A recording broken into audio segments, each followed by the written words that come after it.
जय सिया राम सभी को। आज हम वाल्मीकि रामायण के चौथे अध्याय के बारे में सुनेंगे।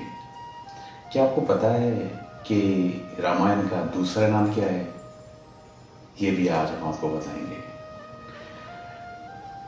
तो वाल्मीकि जी ने सुंदर रामायण की रचना तो कर दी, लेकिन इसके बाद उन्होंने सोचा कि ये कहानी लोगों तक पहुंचाएगा कौन। और जब वाल्मीकि जी इस प्रश्न के बारे में सोच रहे थे, तो तब उनके सामने उनके गुरुकुल में रह रहे लव और कुश आए। लव और कुश दोनों के दोनों उत्तम बुद्धि वाले बच्चे थे। उनकी स्मरण शक्ति बहुत उत्तम थी और उन्हें सभी वेदों का ज्ञान था।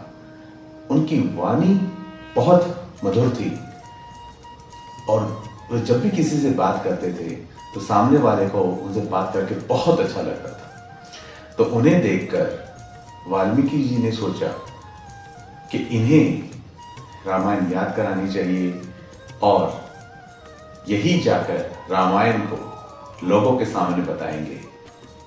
तो उन्होंने लव और कुश को रामायण की कहानी याद कराई। रामायण की कहानी जिसको पुलस्त्य वध के नाम से भी जाना जाता है। पुलस्त्य रावण के कुल का नाम था। तो जब भी गुरुकुल में साधु संत इकट्ठे होते तो लव और कुश उनको रामायण की कहानी सुनाते। उनके द्वारा रामायण की कहानी सुनकर सभी साधु संत बहुत खुश होते और उन्हें अनेक प्रकार के उपहार देते।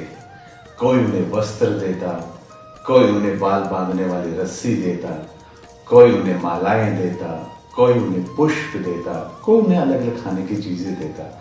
और इस तरीके से लव और कुश सुंदर रामायण को लोगों को सुनाते और लोग उस रामायण को सुनकर अत्यंत हर्षित होते। एक दिन जब लव और कुश अयोध्या की गलियों में रामायण सुनाते हुए जा रहे थे, तो महाराज प्रभु श्री राम की नजर उन पर पड़ी और उन्होंने उन दोनों भाइयों को अपने राजमहल में बुलाया। जब वे दोनों भाई अपनी वीणा के साथ राजमहल पहुंचे तो वहां पर राम जी और उनके तीनों भाई राज्यसभा में थे। राम जी ने अपने तीनों भाइयों को कहा कि मैंने इन दो बच्चों को, जो बहुत दिखने में बहुत सुंदर हैं और बहुत सुंदर गाते हैं और अत्यंत अच्छे तरीके से वीणा बजाते हैं, गलियों में गाते हुए सुना। और जो भी ये सुना रहे हैं उसे सुनने में मैं इच्छुक हूं, इसलिए मैंने उन्हें राज्यसभा में बुलाया है। और मैं ये चाहता हूं कि मेरे साथ मेरे तीनों भाई भी बैठकर जो ये सुना रहे हैं उसे सुने। और प्रभु श्री रामचंद्र के कहने के बाद लव और कुश राज्यसभा में रामायण की कहानी को सुनाना शुरू करते हैं।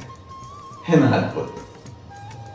वाल्मीकि जी ने जैसा भी लिखा है बहुत सुंदर लिखा है। इससे आगे क्या हुआ ये हम जानेंगे बालकांड के अगले अध्याय में। हर रोज रामायण सुनने के लिए हमारे पेज को फॉलो कीजिए और सुनते रहिए प्रभु राम की कहानी पन्नों की जबानी में। बोलिए जय सिया राम सभी।